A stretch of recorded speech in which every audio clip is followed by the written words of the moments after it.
Ink.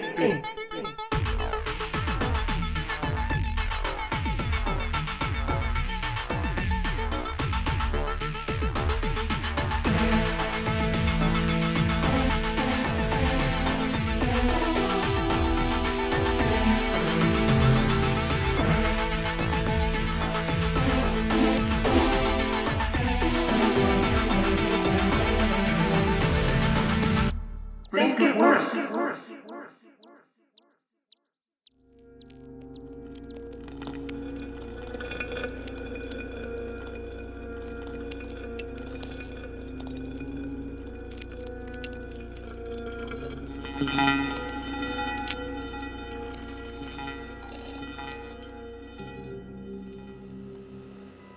This is Jonas from General Data Acquisition and Storage. Repeat, this is Jonas from General Data Acquisition and Storage. I'm trying to reach Sherry in waste removal system removals. No, I've never called here before. Yes, I suppose I'm fairly new. Although I think I'm settling in pretty well. I have a chair now and everything. Well, when you put it that way, I guess I don't have everything. No, I wasn't. No, I wasn't aware that Sherry got caught in a waste removal system mover systems. Are they all right? No, I've never seen a waste removal system mover system. Why? Oh, they died. Okay. Let me check something here quick. You just enjoy whatever it is y'all do down there. It sounds exciting. Yep. That's just what I thought. I swear every day is the same around here. Jonas. Yeah? Just take out the trash. But the time it would take me to do that could be so much better spent on my new project. How long have you been trying to find another department to do it? About half a shift. Oh, that's great. That's gonna look real nice when they pull our communication logs for this run and we've doubled our strategic allotment. Hey now, those were all incredibly important work-related calls that were only made so plentiful by the inefficiency and lack of teamwork that the other departments have shown. They couldn't be work-related, Jonas, because I'm growing more and more convinced that you might be psychologically incapable of making a work-related call. I'm actually thinking of bringing in scientists about it. I wonder if I get a finder's fee for a brand new mental illness. Probably only if you have it or name it. Oh, well in that case, take out the trash! Bethany! The project! It'll take 3 minutes at the most. I'll have you know it's a bigger project than that. I'm not taking the bait. By saying that, you kind of took the bait. Don't you dare. Would you take out the trash? Absolutely not. If I do it, will you help me with my project? Maybe. Really? Well, there's only one way to find out, isn't there? You're not just saying that to get me to take out the trash, are you? No. Oh, thank goodness. I've given you the write-up about believing me when I lied to you. It makes me feel guilty. Yes, that's absolutely what I'm saying that for. I've been very explicit about the trash. Okay, then. But I'm keeping an eye on you. Attention, crew members. This is a wide-ranging bulletin. Repeat. Attention, crew members. Prepare for a wide-ranging bulletin from the ship's Correspondence and Planetary Communication Officer. Attention, crew. We've just received our monthly planetary communication dump, and I, as always, am required to get your mail to you as quickly as is permitted to be possible. With that said, the following crew members have letters and or packages from home. That will be all. Thank you. Is that it? Am I done? How do I get this thing out of my... The company is, was, and can always be your family. Productivity is happiness. Now, was that really so bad? It was terrible. It was short, but it was terrible. I never want to do it again. We go through this every week. How have you not gotten used to this yet? Trauma builds, Bethany. Trauma builds. Oh, no, we're not starting down that road again. Trash accomplished. More work awaits. That is horrendous. That's life. Life is horrendous. Yes, but you still have to take out the trash sometimes. That's just not fair in the slightest. Not at all. That's also life. So, about my project. Damn it. You said you might help. I thought for one beautiful second that you might have forgotten about that. Oh, come on. That's a rookie mistake. You're the one always telling me how dangerous it is to have hope. Now, will you help? What is it? You don't trust me? Not the smallest bit, Jonas. Now what's your damn project? Okay, so the folder, right? Yeah? It's a mess. How can it be a mess? It's a big folder. Starts at the beginning, goes until the end. Simple. Okay, not a literal mess, but it's terrible to look through. Nothing is cataloged. Nothing is organized. It's organized. It's all in order. There is an organization system. Yeah, by date of input, not by any sort of useful metric. Who's using it? It's not even meant to be used. It's just meant to sit and be forgotten about. Yeah, but that's not what's happening. I'm using it, and it's driving me nuts. So, I'm cataloging things as well as scanning them onto an extra drive we had lying around. You know, giving each a title, a few searchable terms, that kind of stuff. Is that why the new scanner has been smoking more than usual? No, that's because it's a stupid piece of junk that tries to test me at every moment. But anyways, yeah, that's pretty much the project. Want to help? Jonas, I'm not cataloging the extraneous but interesting folder. That sounds like an awful time. I'm not even asking you to. Good. Now, how about you tell me what you are asking me to do? Okay. So like I said, I'm giving each of them a name, keeping the date of upload, keeping the original finder if the data was still available, a few keywords about things that happened in the file, and a sort of overall what's it all about type statement to wrap things up. And with most of them, it's really easy, but I've got this one that I just can't figure out what the hell it's about. Jonas, please tell me you aren't uploading illicit data to the company-wide computer network with my name attached to it? Not at all. It's like an ebook. I've never seen an ebook you can edit. No, it's like an ebook, a fancy ebook, own personal network. That sounds expensive. It was a gift. Aw, you still get mail? That's not fair. It's special priority for this project. So, can you help me figure out the story? Okay, yeah, actually, I could do that. Which file? I actually sent it to your mailbox. My mailbox is on my desk, Jonas, and it's empty. Not that mailbox, Bethany. I don't check my non-physical mailbox anymore. You do now. Is it this one that's tagged confusing and really irritating? I was up a little late when I sent that. I had a lot of those generic sleeping intoxicants that you gave me because they clashed with your anxiety meds, and I thought I was being rather kind, actually, all things considered. I'm pretty sure I told you to throw those away. You told me to get rid of them, but never specified how or when, and now they're all gone. You are an aggravating mystery, Jonas. Okay, let's check this out. Oh, you sent an audio file. You couldn't just send it in text form? Audio was the only way to express my confusion and irritation. Listen. I am confused and irritated. See? Hush. I can't have two of you talking at me at once. There aren't enough pills in the universe for that. And I should know. I was pen pals once with somebody that kept track of that sort of thing. So I'm looking at the E but I folder. That's what us cool kids are calling it these days. I swear that was the sleeping pills. And I happened upon this little story right here. This little one right here that I'm looking at and showing you. Never mind. This is audio. Should have done video. Too much work right now. Gotta keep it together. What am I doing with my life? No. Gotta focus. The story. So there's this domesticated house pet on this really rocky planet that also has the odd distinction of being in the top 3rd percentile of species that routinely form vestigial tails that lead to either extreme social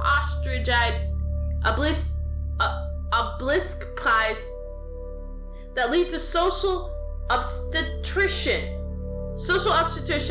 or incredible sexual prowess, which doesn't really pertain to this much if I'm honest. So there's this species that's usually a house pet, but this one is, like a stray one, and it's hanging out near its family unit that has an offspring that feeds it occasionally, and the whole family likes it. Picturesque, beautiful. They're nice. They're really nice. I like them. They would never obstetricianize anyone socially. Unfortunately, a massive storm dumps a ton of water over the entire area, which coincides with a massive earthquake. I checked the probability of these two natural disasters occurring at the same time in the same place, and that place being inhabited is something in the tall 100 million to 1. So you've got crazy flooding, earthquake damage, mudslides, all that craziness.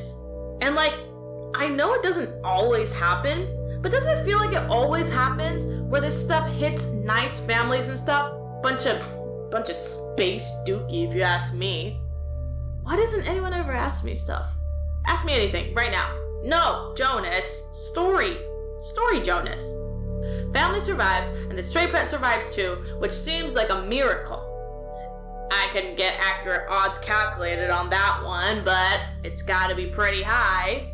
But sadly, the family has to leave.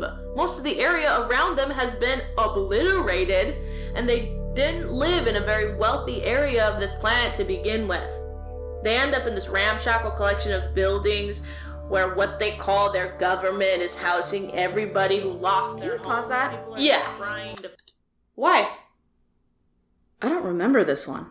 Not surprising. There's tens of millions of entries. No, but I have a good memory. And even if I don't always remember every detail, I can always remember bits and pieces after I read a little bit of it. I don't think I've ever heard this one. Can I play it now? No, hold on. Vaguely domesticated stray pet, a horrible natural disaster sequence, refugee housing. I just don't remember this one. I wonder when, or I don't know. Why would they? Are you okay? Of course I'm okay. I'm just trying to remember. Never mind. Play it. Are you sure? Yeah, it's fine. Play it. Back it up a tiny bit, but play it. They end up in this ramshackle collection of buildings where what they call their government is housing everybody who lost their homes. People are trying to find their family members, need medical care, all that stuff. It's bad. It's real bad. Dirty. Crowded. Everybody's sick. Nobody knows what they're doing next. And to top it all off, they don't even really know the area. The destruction was so widespread that they're essentially on the other side of the little landmass they lived on. Hours and hours over the terrain to get there. Very primitive combustion engines, you know? And relying on live drivers because, well, they're a primitive little planet, aren't they? And there's this little stray that has absolutely no idea what's going on. Just knows that something went wrong with the world and it needed to hide and wait it out for a while. Which it did. Which is pretty amazing. But I think I already said that. Where am I? Oh no, I lost my place. Oh, now I bumped the recording screen. Why is everything always a touch screen? And now I'm on the menu somehow? I don't even know if this piece of absolute garbage is still recording. Adaptive and consumer positive tech, huh? I'd say the gunk I'm still digging out of my gills is more adaptive and consumer positive. There might be a couple of those little outbursts in here too. We'll just skip past that. My bad. I said, if you want to get me on a ship, you're going to have to tie me up and do several naughty things. And we'll just keep on going past that. Said that they were the boss, and I said, well, I'm going to take that job and shove it so far up your... The generic sleeping intoxicants were stronger than I remember them, I guess. Yeah, most people don't take all of them in one sitting. That's why I chose the generic sleeping intoxicants he gave me instead of the name brand sleeping intoxicants that the medical people recommended. They might not work as well for sleep, but getting off of them only takes a month or two instead of years. Plus you save money. It just makes sense. Yeah, Jonas, you're the pinnacle of logic. Found it. Take that, computer. Alright. This little stray kind of sort of pet thing is coming out of its little safe hiding spot, and it goes back to the little town where its friends were. But it's gone. The whole town. Just rubble. Which smells very interesting to the stray, but it has a family to find. And in the way that some species do, this thing just seems to say, well, better go find them, I guess. And it just sets off across the continent. I don't think you could smell them or anything like that. I don't think it was following a trail. I think it was just going by instinct, really.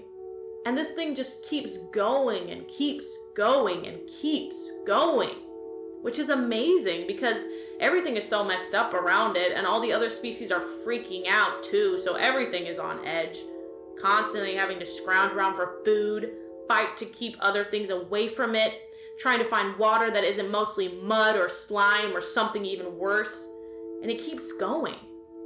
It's even going in vaguely the right direction too, another little miracle, and it's actually making some good time for being on foot and all the other stuff.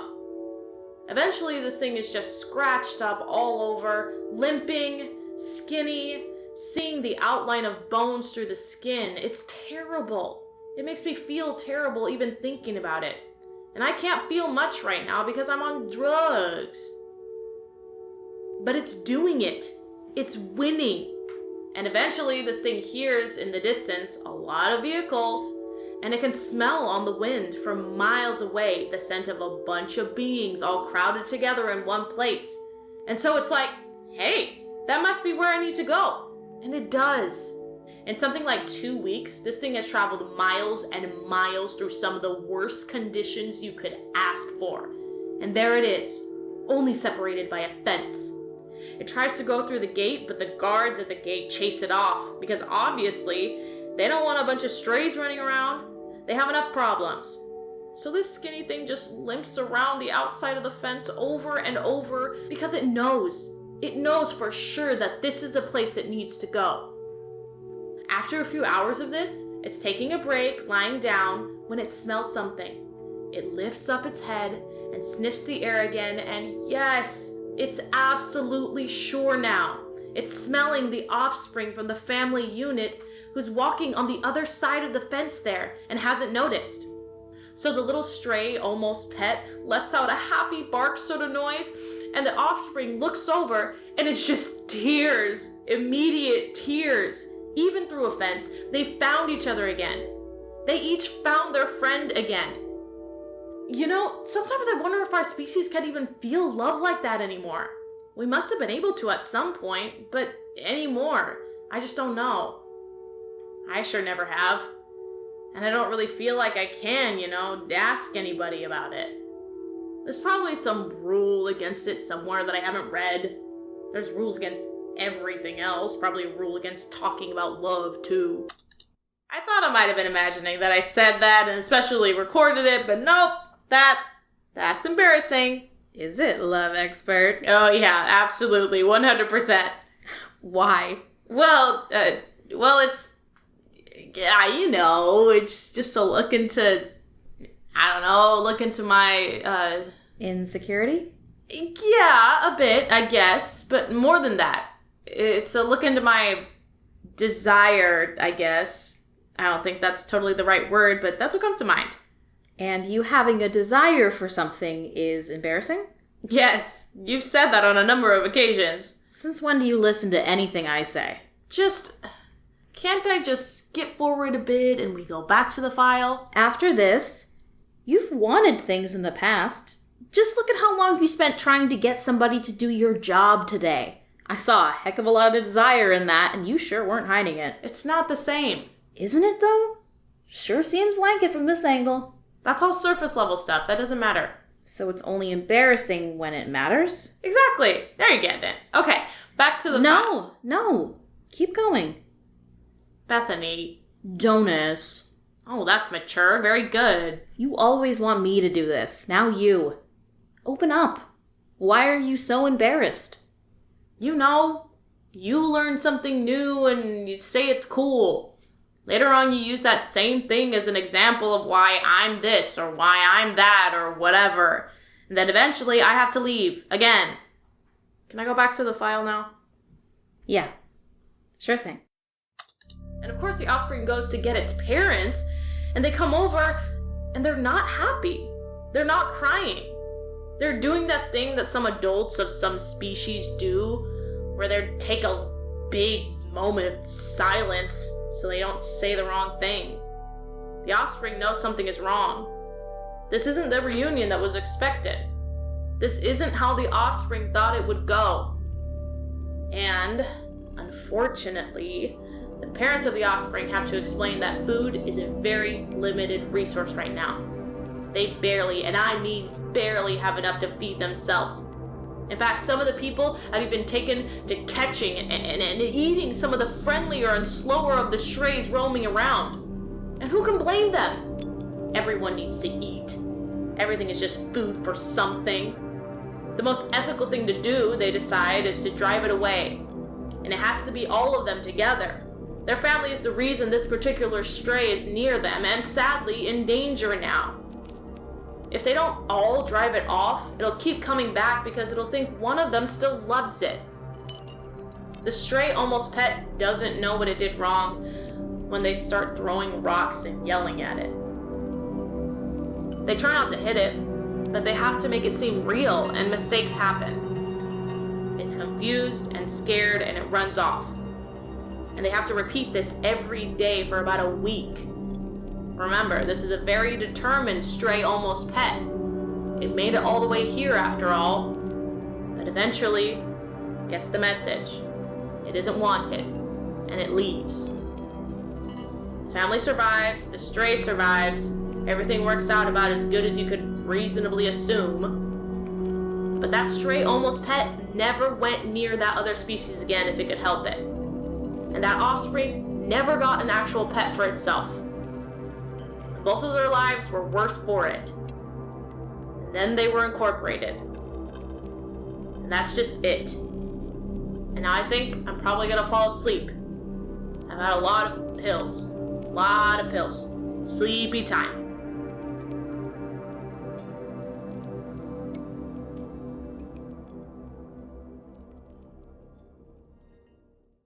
So? It's not a happy one. No, it's not. If that's the question you had about categorizing it, I'm glad I could help. Put it in the not happy pile. There's no piles, that's the whole point. No, I'm not letting you do this. You said you would help, and you're not helping. Jeez, you tell one joke around here. Well, what's it about, Bethany? I don't know. Bad things happen? No, not unacceptable. I don't know, Jonas. That's the first time I've heard the story as far as I can tell. I didn't put it in there. I don't know about it. I didn't volunteer for this whole thing. I'm just here. Yeah, but you're not even trying. I just don't care that much about this particular story. Yeah, well, I just don't care that much about this particular job, but you still make me try. Don't bring logic and fairness into this. Those are my weapons. Distraction tactic! You're getting too good at this. Fine. Okay, fine. At first glance, it just seems to be a meditation on things going wrong. Yeah, that's good. That's good. But that's not very what's it all about type of thing, you know? What do you think? Come on, teamwork. I think there's a secret in it. Why? Because I'd really like there to be a secret in it. Okay, that doesn't mean there is one, right? I know. But it seems like there should be. Why? Because otherwise, what's the point of keeping something around that's just sad and gets worse and then kind of ends? Maybe it meant something more to the person who found it. Huh. You think... I'm not going to get into it much more than this. I'm just going to say that sometimes when people aren't having a good time, they seek out even more misery. Yeah, that makes sense. So that might be why it's in the EBI to begin with, but what does the story mean? I don't know. Maybe it just means that sometimes bad things happen, and then they keep happening until they don't happen anymore. It doesn't make you any better for it, it's just terrible, and then life goes on. Different than it was before, worse in a lot of ways, but it goes on. And you just go on too. This story bothers me. I just want it to all be worth something, you know? It's a story about pain and loss, Jonas. Those aren't worth anything themselves. They're only valuable as a catalyst for something better. Did that help at all? I don't know. Well, I feel like I've done my duty at least. Wait! No, one more thing. Please make it small. I'm trying to think of a title for all the ones that don't have one yet. And? And this one doesn't have one yet. What should it be? I don't know, Jonas. Things get worse. That's a terrible title.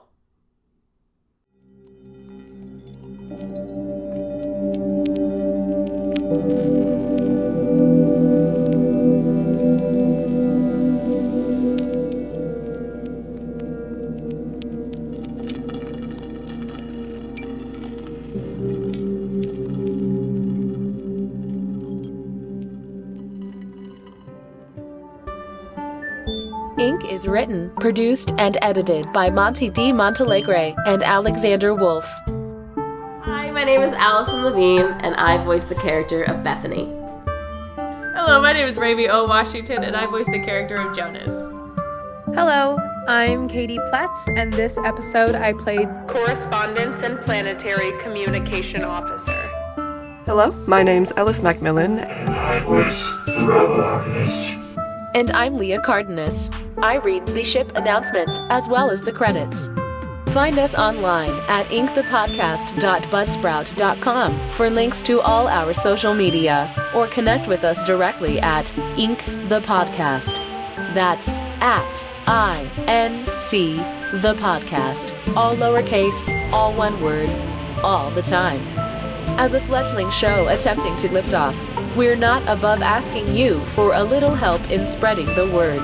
Ratings and reviews on whatever platform you consume content on helps feed the algorithmic beasts that control all our lives from behind the shadows. And if you're far too unplugged from the system for that, word of mouth has always been a wonderfully organic way to build a community. And we'd be delighted to be the latest podcast you tell people to listen to, knowing full well that most of them never will.